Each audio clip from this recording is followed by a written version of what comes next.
अस्सलाम वालेकुम दोस्तों, उम्मीद है आप खैरियत से होंगे। आज मैं आपके लिए एक होमेज इन्वर्टर लेके आया हूँ जिस पर ज़ीरो फॉल्ट आ रहा है। मैं आपको बताऊँगा कि इस फॉल्ट को किस तरह दूर करते हैं। मेरी इस वीडियो की तरफ बढ़ने से पहले मेरे चैनल को लाइक और सब्सक्राइब ज़रूर कीजिएगा ताकि मैं आइंदा भी आपके लिए मुफीद वीडियोज़ बनाता रहूँ। चलें अभी फॉल्ट की जानब बढ़ते हैं। इस इन्वर्टर पर ज़ीरो फॉल्ट आ रहा है, मैं बताऊँगा इस फॉल्ट को किस तरह दूर करते हैं। ये जो ज़ीरो फॉल्ट है ना, ये बूस्ट स्टेज का फॉल्ट है। तो आप इसका आईसी चेक करेंगे।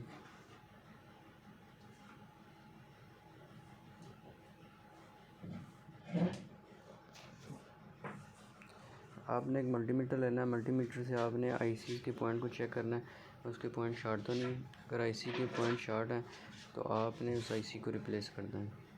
चलें अब वीडियो की जाना बढ़ते हैं। मैं मल्टीमीटर की मदद से आईसी को चेक करूँगा।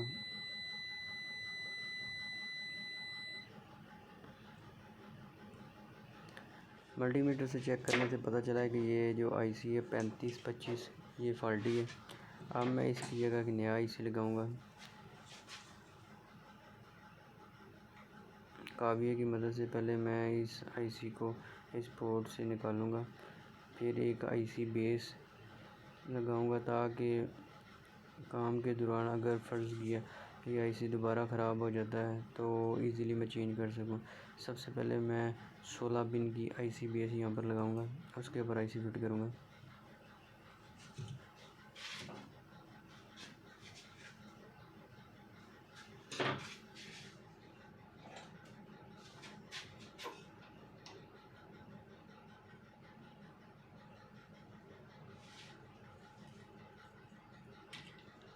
मैं काविये की मदद से इस आईसी को उतार रहा हूँ बोर्ड से।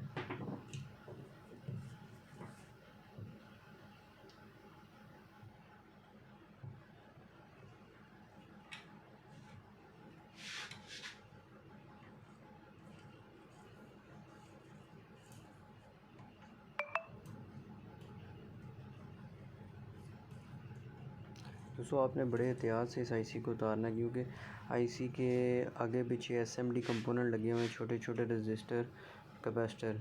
अक्सर ये होता है कि बंदा आईसी को उतार रहा होता है तो काविया वो जगह बहुत ज़्यादा गर्म हो जाती है। छोटे छोटे जो कंपोनेंट होते हैं एसएमडी रजिस्टर और कैपेसिटर वो भी उतर जाते हैं। उस टाइम बंदे ने नोट नहीं किया होता कि कौन सा रजिस्टर कौन सी वैल्यू को कहाँ लगा हुआ है, फिर उसके बाद मुश्किल होती है। इसलिए आपने ये एहतियात करनी है कि काविये को यूज़ करते हुए आगे पीछे एसएमडी कंपोनेंट्स पर ध्यान रखें कि कोई कंपोनेंट उतर ना जाए।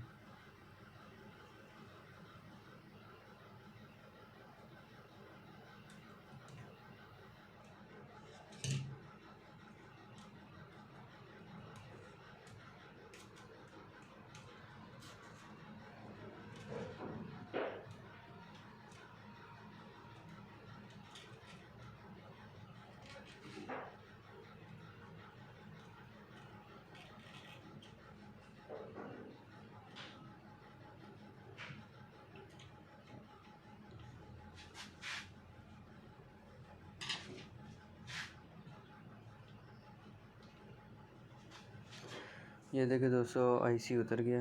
ये आईसी जो है ये SG 3525 है।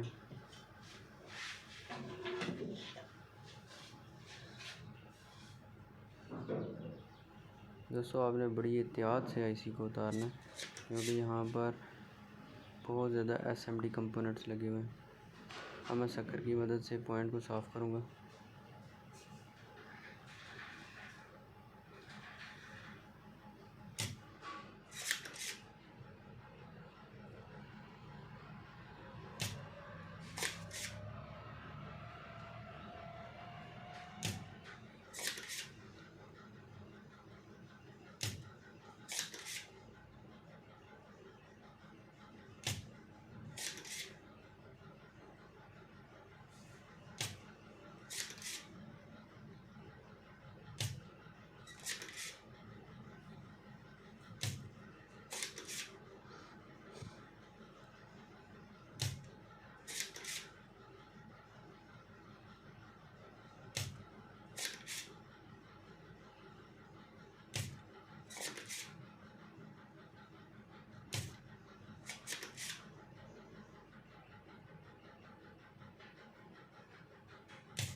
दोस्तों मैं एक बात आपको बताना भूल गया हूँ, इस आईसी की 2 आउटपुट होती हैं और हर आउटपुट के अगेंस्ट MOSFET लगे होते हैं।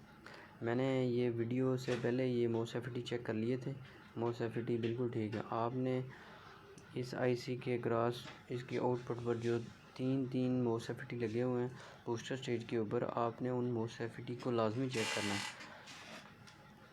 ये ना हो कि आईसी डैमेज उन MOSFET की वजह से हुआ हो।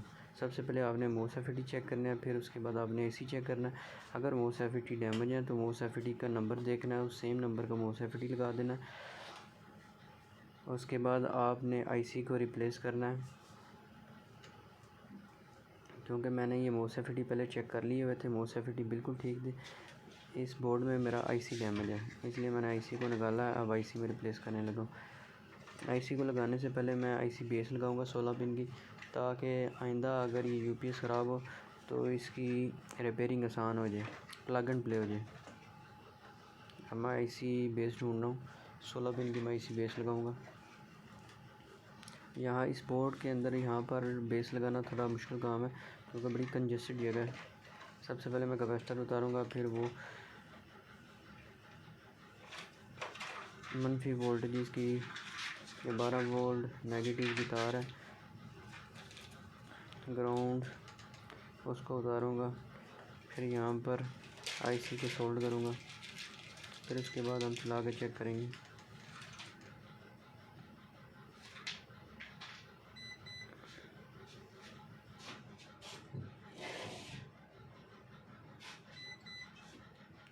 ये बहुत तंग जगह है, यहाँ पर लगाना थोड़ा मुश्किल है। ये सबसे पहले ये सारे कंपोनेंट उतारने पड़ेंगे, ये कैपेसिटर और ये तार।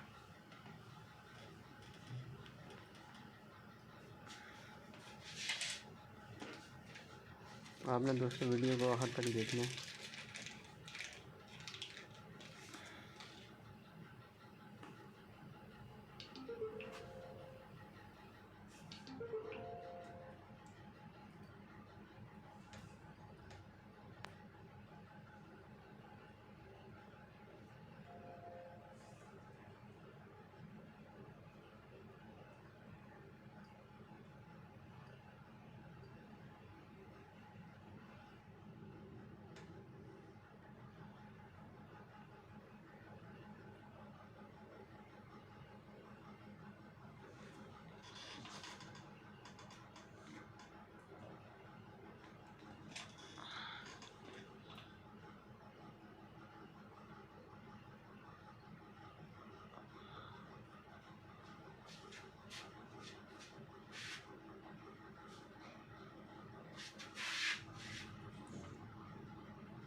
दोस्तों ये यहाँ पर ना आईसी फिट करने में बहुत मुश्किल हो रही है।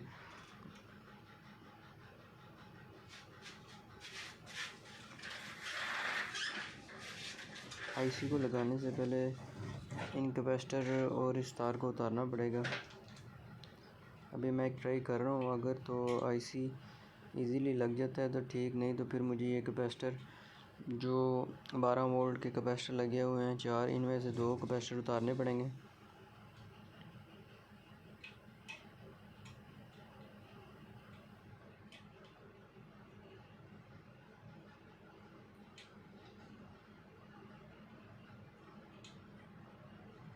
वीडियो के साथ ही रहिएगा दोस्तों।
दोस्तों मैं ये ट्राई कर रहा हूँ कि चीज़ों को उतारे बगैर अगर आईसी लग जाता है तो वेल एंड गुड, नहीं तो फिर मुझे ये कैपेसिटर सारे उतारने पड़ेंगे और साथ में ये 0 वोल्ट की वायर को भी उतारना पड़ेगा। पहले सिर्फ आईसी लगा हुआ था, अब मैं एक बेस के ऊपर आईसी फिट करना चाह रहा हूँ ताकि नेक्स्ट अगर रिपेयरिंग करनी पड़े तो मेरे लिए आसानी हो।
दोस्तों आईसी मेरा फिट हो गया, अब मैं इसको सोल्ड करने लगा।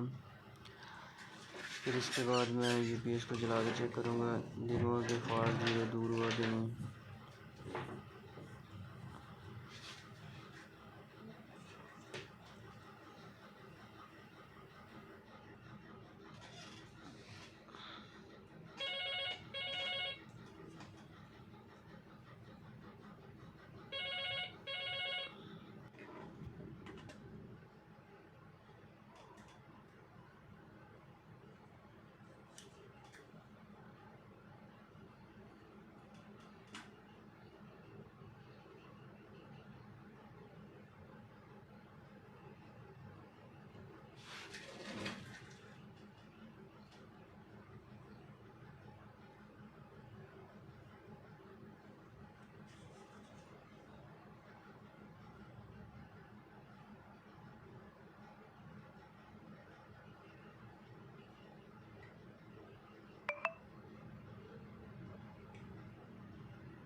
दोस्तों आईसी फिट हो गया। मैं इसको चला के चेक करूँगा, यूपीएस का स्टेटस चेक करूँगा कि आईसी को चेंज करने के बाद मेरा फॉल्ट दूर हुआ है कि नहीं। अब मैं अपने यूपीएस को सप्लाई देने लगा बैटरी की मदद से।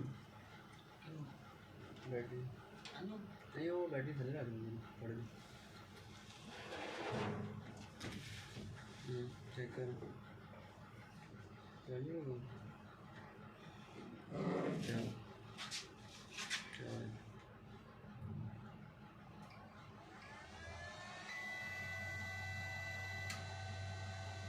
ये देखिए दोस्तों, मेरा यूपीएस 233 वोल्ट एसी बना रहा है।